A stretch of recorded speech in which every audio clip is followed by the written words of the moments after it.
bem-vindos ao Saúde em Pauta, o programa de entrevistas do Jornal do Médico. O programa de hoje, iremos falar sobre ginecologia e a saúde da mulher em época de Covid. Para tratar sobre esse assunto, estamos recebendo a médica ginecologista, a doutora Marjorie Mota. Doutora, seja muito bem-vinda e obrigado por aceitar o nosso convite. Eu que agradeço o convite, a oportunidade de estar aqui conversando um pouquinho da nossa experiência desse momento de Covid e ginecologia. Maravilha. Doutora, com a pandemia da Covid, muitas mudanças aconteceram no cotidiano da sociedade, inclusive de vocês, profissionais de saúde. Diante de todo este cenário de mudanças, o que realmente impactou no dia a dia de vocês, ginecologistas? Nós temos duas mudanças básicas, né? Que são as mudanças intrínsecas da nossa pessoa como ser humano e as mudanças do lidar com a clientela. Nós, como os médicos, tivemos que nos adaptar, né? Mudando, né, nossos vestuários, usando máscara, tendo mais cuidado com as nossas mãos, evitando o uso de adornos em mãos, né, sempre que possível prender o cabelo, usar touca, se puder usar um capote seria interessante. Então, todas essas mudanças de vestuário. E nos consultórios foi feita toda uma readaptação, que agora na retomada, que a gente vai conversar um pouquinho mais na frente, os consultórios foram reinados, onde a gente tirou a maioria de objetos que pudessem as pacientes ter toque, até nós também pudéssemos ter a oportunidade de tocar. Instalamos álcool gel, de preferência sempre manipulados pelo pé, alguns tapetes higienizantes, que só o futuro vai dizer se isso aí adiantou alguma coisa, mas que é no momento que a gente tem para fazer, e vamos aguardar os trabalhos para a gente ver. Os consultórios ginecológicos, eles diminuíram os seus atendimentos, porque preferencialmente nós deixamos os atendimentos de obstetrícia funcionando, porque a paciente pré-natal, ela não pode ter o seu atendimento interrompido, ela pode até fazer seus atendimentos por telemedicina, mas em alguns momentos será importante a presença física para que tome-se conduta, para uma avaliação do pré-natal. A paciente ginecológica, nós temos a prioridade às pacientes que tinham urgência ou às pacientes oncológicas. Então, essas duas clientelas, quando nós não podíamos resolver por telemedicina, a gente fazia atendimento presencial. Muitos médicos tiveram que ficar ausentes do seu consultório.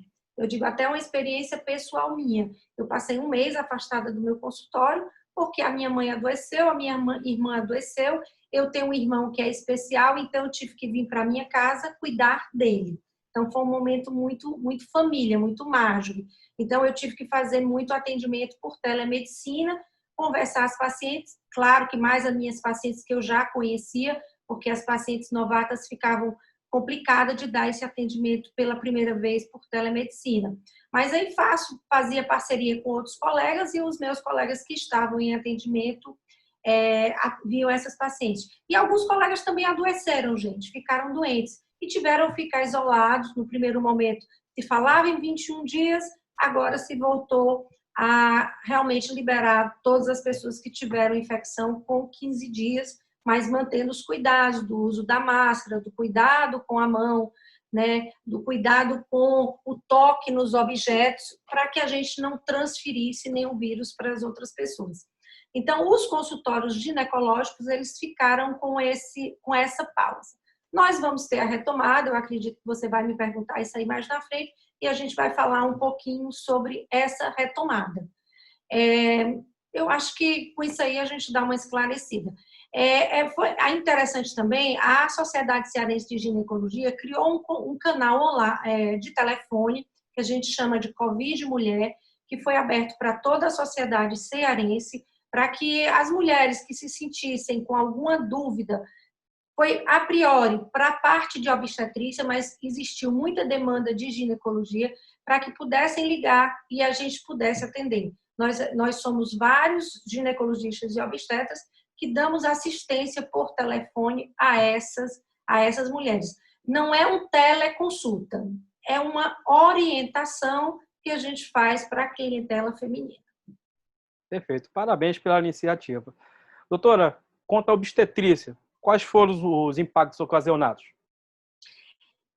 Basicamente, realmente o atendimento de consultório que ficou mais, eu diria, mais lento, mais truncado, mas que foi mais no primeiro momento. Depois a gente conseguiu arrumar, as pacientes continuaram a fazer seus pré-natais, claro que com horários bem mais determinados, um espaçamento de consulta maior, a gente sempre solicitando, tanto para elas quanto para as outras pacientes, que não fossem ao consultório com muitas pessoas, de preferência, ou fossem sozinhas, ou fossem com o parceiro ou parceira, para que fizessem o seu pré-natal mais enxuto que puder. Não deixassem de fazer seus exames laboratoriais, os seus ultrassons solicitados pelos seus obstetras. Em termos de risco para a gestante, é o mesmo risco até agora, né? Porque é uma doença nova, os trabalhos estão começando a surgir agora, principalmente os trabalhos, como é que a gente diria, bem respaldados, trabalhos confiáveis, eles estão surgindo agora, mas até o momento nós não tivemos, exceto pela presença da própria virose, como qualquer outra virose, que pode levar a um trabalho de parto prematuro, quando ela não conduzida de forma rápida, algumas mulheres podem ter tido trabalho de parto prematuro. Não existiu até agora nenhum trabalho que saísse em relação à malformação fetal. Existe alguns que saíram que na placenta foram encontrados alguns indícios da virose, mas sem nenhuma comprovação de transferência para o bebê. O outro cuidado é a mãe infectada. O que fazer com essa mãe infectada, né? A mãe se infectou, está com Covid, o bebê nasceu. Ela deve amamentar? Não deve amamentar? A orientação é que ela pode amamentar usando máscara, tendo todo o cuidado com as mãos. Se a mãe se sentir não confortável nessa postura de amamentar, segurando o bebê e sabendo que é portadora de Covid, ela faz a ordenha manual e dá o leite do seu peito para o bebê. Mas não existe vírus no leite materno. Então, ela pode continuar amamentando. Os outros cuidados são os cuidados próprios da maternidade, né? De você ir ao hospital ter bebê. O seu parto vai continuar sendo um parto vaginal ou um parto abdominal, a depender da indicação obstétrica, isso não vai mudar, tá? Vai continuar sendo as mesmas regras. E o que é interessante é que a paciente não fique no hospital mais do que o tempo necessário para a sua recuperação.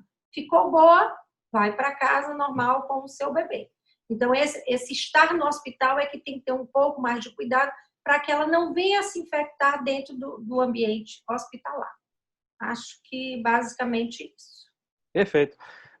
Doutora, e na hora do parto, como é que vocês estão tomando os devidos cuidados? Que vai chegar uma mãe que, eventualmente, ela pode estar com Covid. Como é que tem sido essa dinâmica? Pronto, eu vou te dar a experiência. Eu não trabalho em hospital público, eu trabalho em hospital privado, eu dou alguns plantões pelo Hospital Regional da Unimed, que atualmente está funcionando no Hospital Gênesis. E lá nós temos uma sala de triagem, onde a enfermeira fica, ela mede a temperatura e faz um questionário onde existe um certo direcionamento para as perguntas de algum sintoma de Covid.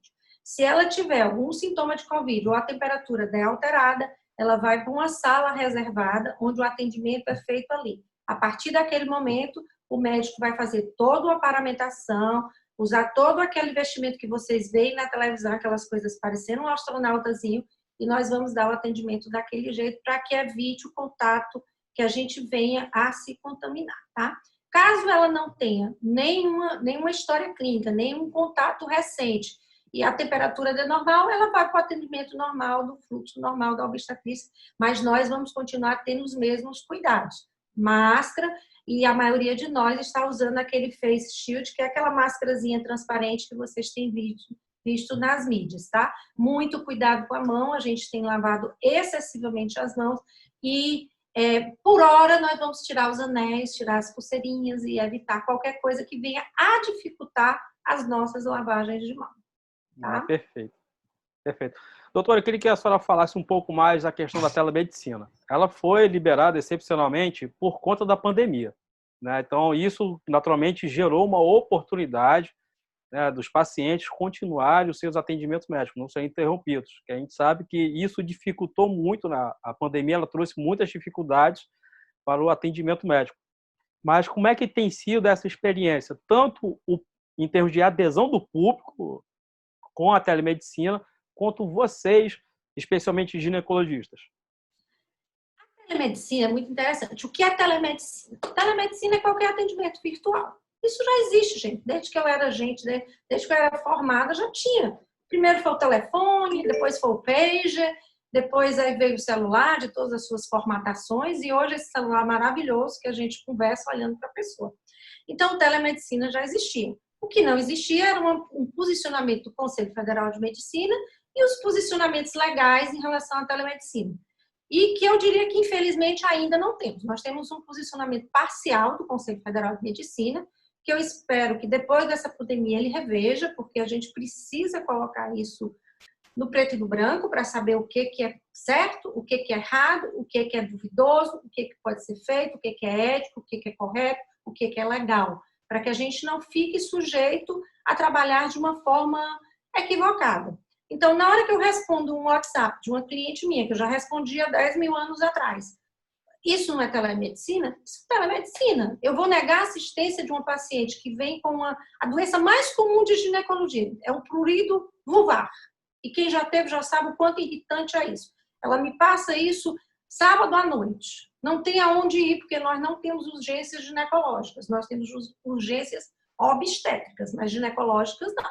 Então, ela não tem para onde ir. Nem eu vou sobrecarregar um hospital por uma coisa que eu posso passar algum creme, porque eu já conheço aquela paciente, eu já sei como ela se posta. Então, eu não vou tratar, são perguntas que eu estou jogando no ar. Em tratando, como é que eu vou receber? Quem vai me pagar? Isso tudo tem que ser dito.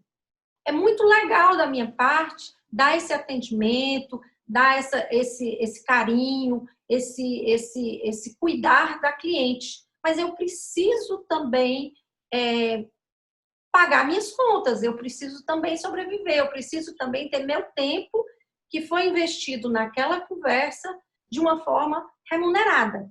Então, é isso que a gente precisa rever após essa pandemia. O Conselho Federal de Medicina já havia começado essa discussão, acho que desde o ano passado.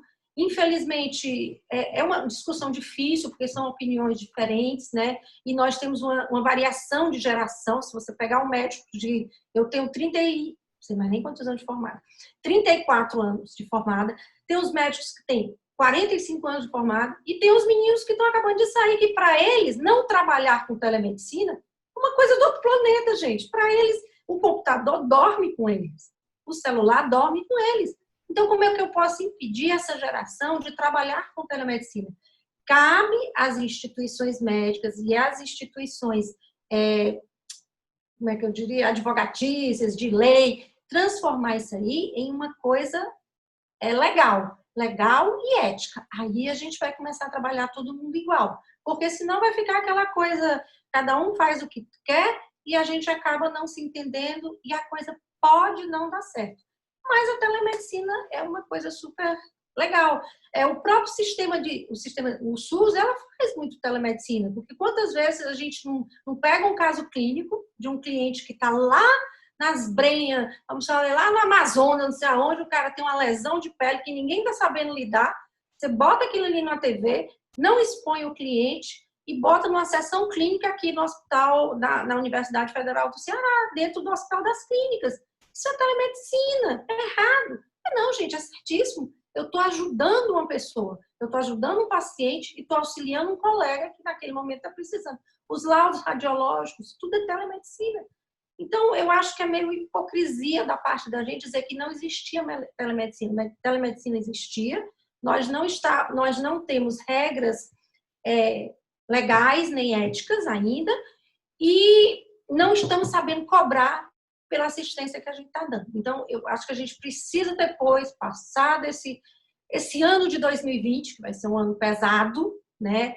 Nada disso que está acontecendo a gente tenha na cabeça que vai acabar esse ano. Não vai, gente. Vai minimizar, vai ter melhoras, vai ter piora, mas nós só vamos ficar livres desse negócio quando alguém me disser que tem uma vacina e que a gente pode se vacinar e sair na rua sorrindo, sem o risco de se contaminar e minimamente pensar em passar perto de uma UTI e ser entubado. Porque para quem passou pelas experiências que a gente tem ouvido, não tem nada de agradável nisso. Verdade. Doutora, como a senhora enxerga a retomada gradual das atividades? Mesmo ainda, como a senhora comentou, não temos ainda uma vacina, um remédio eficaz contra a Covid. Essa flexibilização, ela pode piorar o quadro? Como é que a senhora enxerga isso tudo? Infelizmente, eu não tenho como falar em retomada sem falar em política. Não é em politicagem, é em política. Nós vivemos num planeta onde as pessoas têm que entender que a gente tem instituições e que essas instituições, funcionando bem ou mal, a gente gostando ou desgostando, elas estão lá e deveriam funcionar bem. Então, eu tenho a Organização Mundial da Saúde, eu tenho a ONU, que são entidades mundiais que coordenam, de alguma forma, as ações que são jogadas para o mundo. Essas ações não são obrigadas a ser feitas, elas são nortes, elas são, olha, é um vislumbrar, tá? Então, vamos dizer que a Organização Mundial da Saúde manda seu norte para o Brasil. Aí nós chegamos aqui, nós precisamos ter a nossa organização norte, que deveria ser o governo federal, recebe, dá colo, lê, vê o que pode ser feito, o que não pode, manda de volta e diz o porquê. Isso é a maneira de lidar. Infelizmente, nós estamos aqui num governo onde o ministro da Saúde já foi trocado 2 vezes, 3, 2, né? 2, e nesse momento nós estamos sem ministro da Saúde. Então, como é que a gente pode ter um retorno às atividades de uma forma segura num país onde eu não tenho uma coordenação federal do que vai ser feito para o retorno da pandemia? Fora o resto, né? Vamos falar só da parte da saúde, porque eu acho que é a parte que nos interessa. Então, vamos lá. Então, o ministro da Saúde não deu coordenação nenhuma. Então, o teórico ministro da Saúde não deu coordenação, não deu regras, então cada estado está fazendo do jeito que pode. Infelizmente, a politicagem atrapalha esses retornos, e você vê em alguns estados essa politicagem atrapalhando. Por quê? Em vez deles pensarem na saúde, eles estão pensando no financeiro. Agora eu vou fazer como outro. Você deve até pensar, mas você não pode pensar assim, mais ou menos, botando a saúde um pouquinho na frente, financeiro aqui, a saúde, financeiro, e vai retornando de uma forma mais segura, tá? Eu não saberia nem dizer para você qual é o momento certo de voltar. Mas existe uma coisa que é certa. Eu só posso voltar quando eu tiver hospitais que possam receber as pessoas que, por acaso, venham a se contaminar e precisar de UTIs. Se nesse momento, na minha cidade, vamos pegar aqui, vamos dizer que eu moro na cidade X. A minha cidade tem 5 vagas de UTI. As 5 vagas de UTI estão ocupadas por Covid ou não Covid, seja lá o que for. E eu tenho ainda as pessoas se contaminando. Eu tenho condição de botar essas pessoas para a rua? Acho que não. Então, eu acho que é essa visão que os gestores têm que ter. Os cálculos, cada um vai fazer o seu e vai ver. Como é a forma de voltar, com certeza não vai ser 100% na rua. Porque se for 100% na rua, é matança. É gente no meio da rua se matando, se contaminando, e daqui a uma semana, vamos botar 12 dias, a gente começa a ter um pool de contaminações de novo. Aqui no Ceará, o governador estudou, deve ter se vinculado a alguns dados, eu não vou questionar, porque realmente não tenho acesso a esse dado, nem tenho conhecimento para julgar um negócio desse, e nem quero.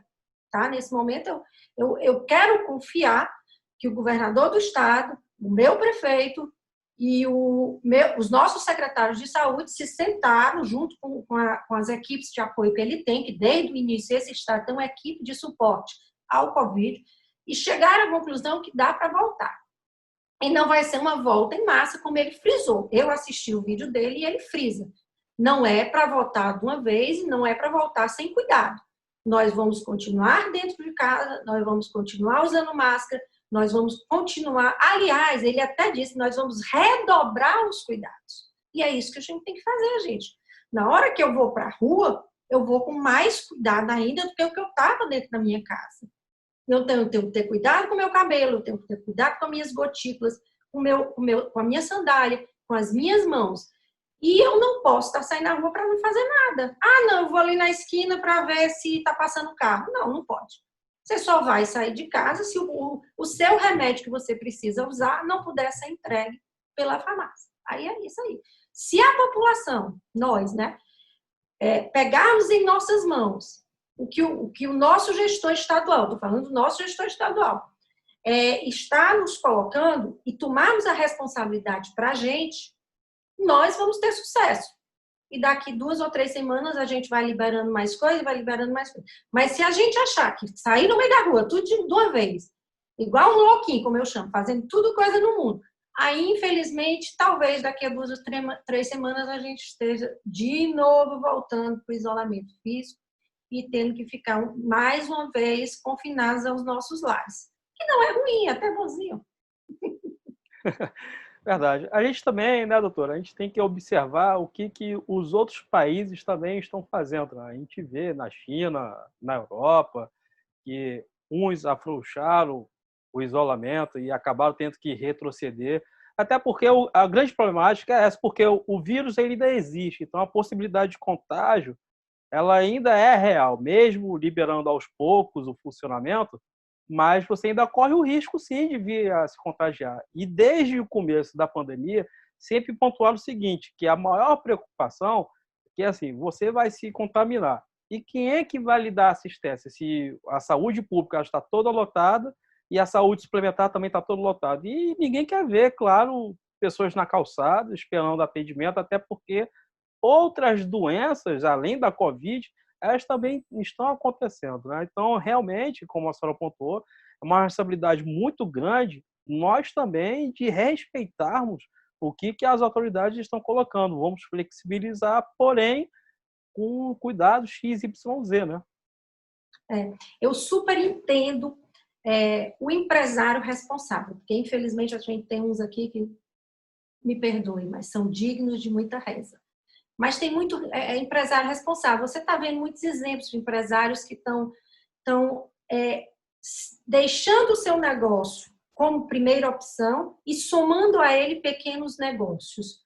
Isso é que eu chamo de empresário responsável. Ele está jogando dentro da empresa dele a responsabilidade de colher outros empresários para que todo mundo cresça junto, porque isso é unir, gente. Eu não posso estar querendo, eu vou abrir o shopping center. Vai todo mundo para o shopping center.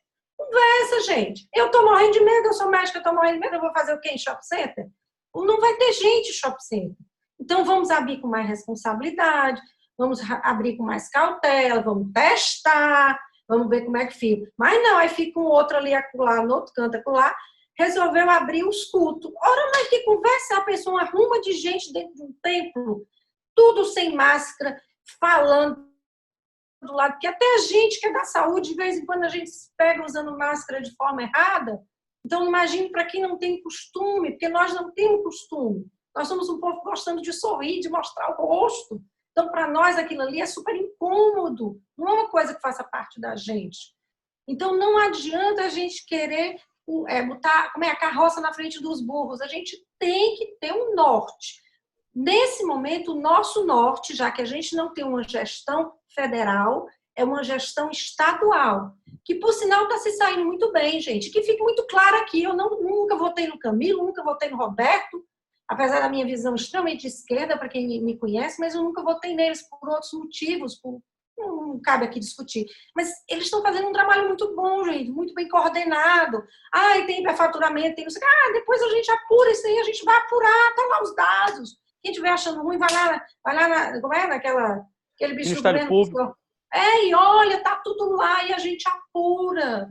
E cada um paga as suas responsabilidades. Mas você vê que todo dia ele fala, todo dia ele se compromete com a população. E tem brigado com muito empresário. Que aqui na cidade ainda tem alguns empresários que são turrões, que ficam colocando mensagens ruins nas redes sociais, que as pessoas têm que voltar, têm que ir para os restaurantes. Gente, não é o momento. Quem é que vai para um restaurante seguro, achando que aquele prato está 100% limpo, aquele colher está 100%, ou vai todo mundo comer de luva? Todo mundo não se encosta. Isso não existe. Então, a gente tem que ter calma nessa retomada. Nós, no consultório, como é que nós fizemos? Como eu já tinha dito no começo. eu tenho uma sala só, eu vou falar a minha experiência, Marshall, tá? Quem tem clínica já é diferente, quem tem hospital já é diferente, cada um fez na sua proporção. No consultório, eu reestruturei as cadeiras, ficou meu filho é arquiteto da minha sala, se ele andar lá, ele vai ter uma convulsão, porque eu botei de uma forma que ele vai achar horrível.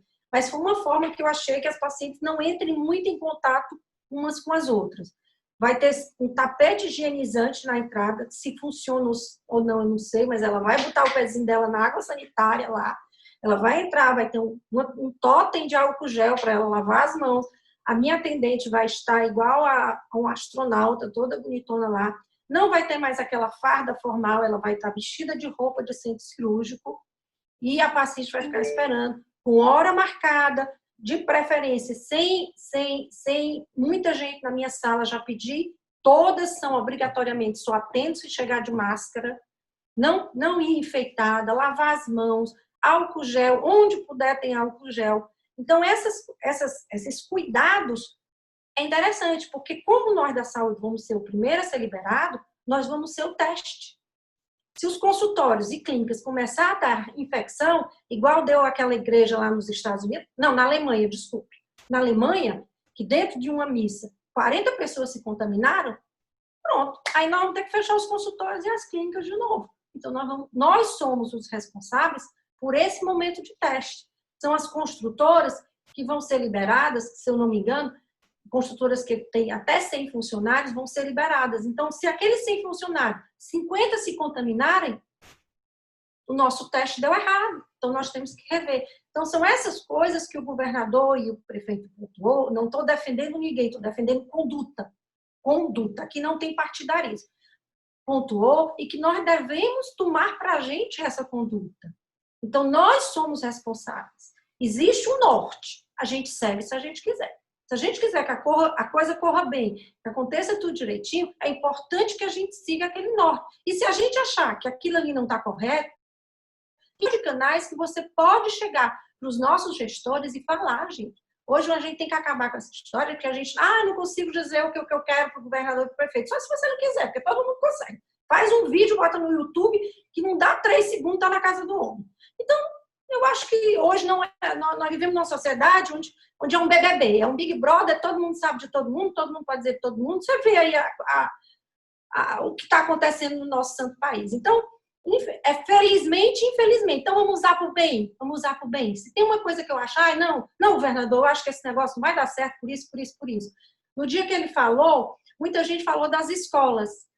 Porque as escolas não deveriam voltar, não sei o quê, não sei o quê. Eu acho até que eu concordo com isso. Mas na fala dele, as escolas só voltam em julho. Então, nós vamos ter 1 mês ainda de teste.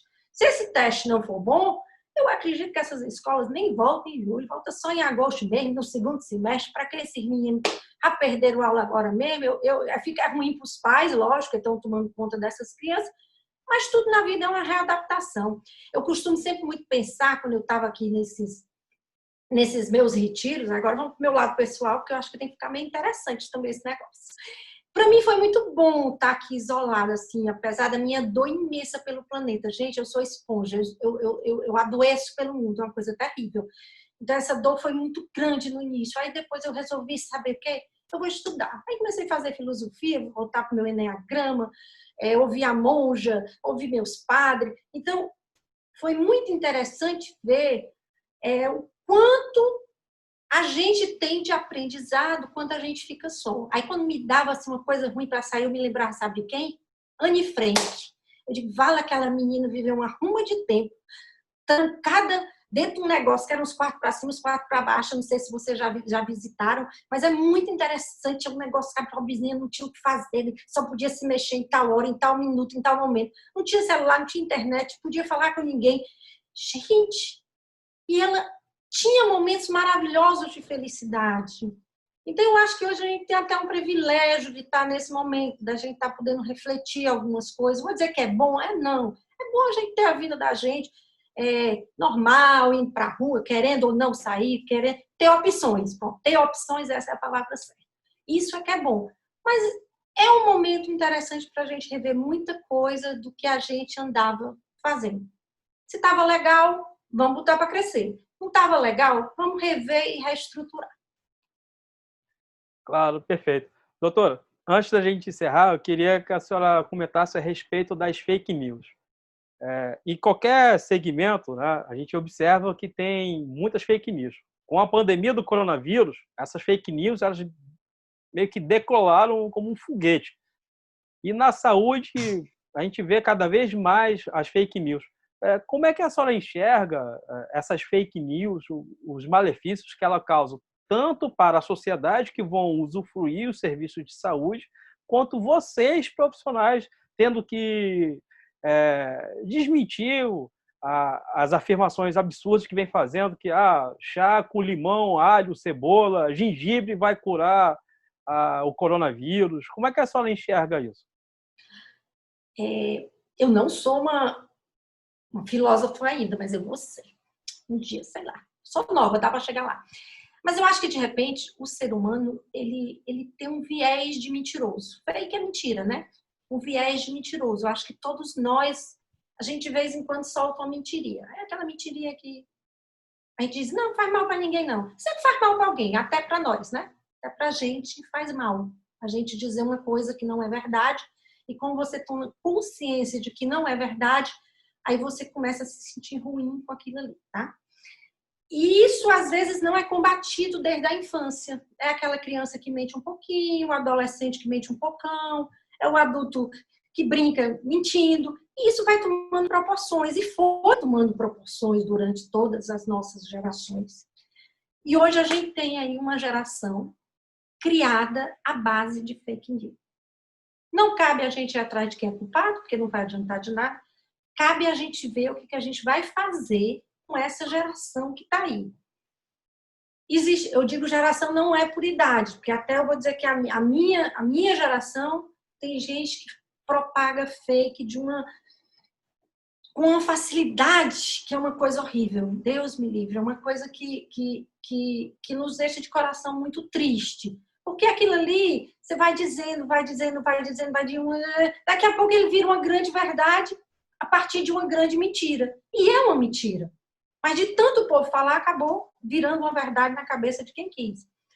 Dentro da medicina, a gente já tinha essas histórias, né? Chá disso, cura aquilo, umbigo não sei o quê, bota o umbigo do menino dentro do café, que não sei o quê. Era tanta coisa. Alguma coisa era baseada nos conhecimentos antigos, que vinham lá de trás, que na época que não tinha remédio fazia, né? E acabava, algumas vezes dava certo, porque ia dar mesmo, indiferente do que botasse, mas algumas vezes dava muito errado, né? E hoje em dia, na medicina, a gente precisa cortar isso, gente. A gente não pode mais estar trabalhando com medicina e achando que, eu vou só botar aqui, o chá da pitomba verde, colhida no dia 24 de agosto, é um chá bom para curar a pereba da perna. Isso não existe. Alguém disse, agora ela disse, aí disse para outro, que disse para outro, que disse para outro. Isso acabou sendo verdade, mas nós médicos não podemos fazer isso. Eu estou minimizando o que eu estou dizendo para não citar exemplos reais. E aí isso aí, sai do âmbito da medicina, passa para o âmbito pessoal. É quando a Marjorie posta uma foto no Facebook e ela simplesmente vai lá naqueles programinhas, aí tira as rugas, bota os olhos para cima, não sei o quê. Isso é um fake, gente. Quando a Marjorie olhar para o espelho dela que não tem esse recurso, cadê a Marjorie? Então são fakes. Nós, como sociedade, não é que a gente vai ficar feia, não. De jeito nenhum. Eu amo ficar linda. Eu amo me maquiar, eu amo me ajeitar, eu adoro um cirurgião plástico, sou louca por um dermatologista, mas dentro do limite do razoável. Eu não posso fazer tudo isso em mim, me cuidar, ainda pegar a minha foto e transformar no outro ser, que é mais um fake. Porque na hora que eu faço isso, eu também faço outra coisa. Eu faço o quê? Eu recebo aquela notícia falando mal do argolo. O argolo, uma coisa totalmente impossível. O argolo fez isso. Eu nem julguei, eu já lancei para outra pessoa. A notícia não tem nem fonte, ela é simplesmente um post. Eu acho que a nossa sociedade, esse é o momento da gente rever. Eu espero que tudo isso que esteja acontecendo, e que são coisas gravíssimas, gravíssimas, gravíssimas, que pessoas que têm doutorado, mestrado, que eu acho que são pessoas que devem à sociedade retorno dos seus estudos, Porque quando a pessoa tem mais oportunidade na vida, ela tem muito mais obrigação com a sociedade. Tá? Eu não posso cobrar de uma pessoa que vive na rua, que dorme aqui em frente à minha casa todo dia, que não teve oportunidade nenhuma da vida, e cobrar de um doutor, professor, né? Igual, eu não posso. Eu não posso. Esse doutor, professor, ele tem que ter postura. Eu não aceito um professor universitário que vá para suas mídias sociais defender armamento, porque matar as pessoas é coisa de Deus. Não é, gente. Matar a pessoa não é coisa de Deus. Você pode me explicar, eu posso ter vontade de matar alguém, você pode ter vontade de matar alguém, mas outra coisa, mas matar não é coisa de Deus. Ponto. Não é. Então, essas fakes, elas vão se espalhando e tomando umas proporções. E eu espero que esse momento as pessoas parem, pensem, e vai existir ainda, vai existir porque o mundo é assim. Vai ter aquelas que vão continuar pensando do mesmo jeito, mas vai ter aquele meio que vai ter um rebuliço. E eu espero que esse rebuliço venha para o lado do bom senso. Não precisa ser do meu lado, não precisa ser do seu lado. Precisa ser do lado do bom senso, da comunidade, do bem coletivo, do bem do mundo. Porque eu acho que a gente não veio para o mundo para fazer bem a gente, não. Porque se fosse assim, a gente ficava lá pelo céu mesmo, tá tudo bem, estrela por estrela, a gente ficava lá. Então, eu acho que a gente veio para o mundo para a gente causar bem ao mundo. Então, na hora que eu propago a notícia, seja médica, seja de direito, seja do cunho artístico, do cunho político, eu estou fazendo mal. E muito mal. Eu estou fazendo mal à sociedade. E eu acho que nós não viemos para isso. Infelizmente, nós não viemos. Eu sei que não é fácil, porque depois que você se educa nesse meio, é complicado você se reconstruir. Mas não é impossível. Só é impossível se você não tomar consciência de que você está agindo errado. Perfeito. Obrigado pelas suas colocações. Doutor, eu te passo a palavra para poder a gente fazer o encerramento do nosso programa. Eu queria agradecer muito por estar aqui. Mas eu queria deixar uma mensagem. Gente, o ano de 2020 é essa que eu quero deixar. Ele não vai ser fácil. A minha mãe vive me perguntando, quando é que acaba isso? Eu quero não sei o quê. E olha que ela já teve, teoricamente, já até mais ou menos liberadinho. Quando é que eu vou poder sair? Quando é que eu vou poder fazer aquilo? Não é o seguinte. Nós só vamos poder voltar à normalidade quando a gente tiver uma vacina. Benza a Deus que nós tenhamos essa vacina daqui para setembro, outubro. E quem ter a vacina, a gente ainda tem a quantidade suficiente para vacinar o mundo todinho. E em ter a quantidade suficiente, a gente ainda tem a maneira como vacinar o mundo todinho. São várias logísticas que tem que acontecer e que a gente tem que estar ciência disso. No meu humilde coração, eu acho que nós só vamos voltar à vida a partir de 2021. Até lá, nós vamos ter uma vida diferente, dentro dos nossos lares, convivendo com os nossos familiares, com os amigos, algum retorno de amigo também, de vez em quando ir à casa de um amigo, sempre com muita cautela, muito cuidado, e fazer sua caminhada, mas isso sempre nos retornos com muito, muito cuidado e muita responsabilidade com o outro. Que a responsabilidade com a gente, ela já é obrigatória. Com o outro é que a gente tem que aprender a ter. Então, gente, não vamos ficar angustiados, vamos respeitar esse momento. Vamos nos preparar para que o 2021 ele venha assim grandioso, glorioso. Vamos continuar tendo problema econômico? Vamos, que ninguém recupera a economia da noite para o dia. Então, 2021 ainda vai ser economicamente ruim, mas vai ser de saúde melhor. Aí, 2021, a gente melhora a economia, se Deus quiser, e o povo lá de cima ajudar um pouquinho, né? Lá daquele canto por lá.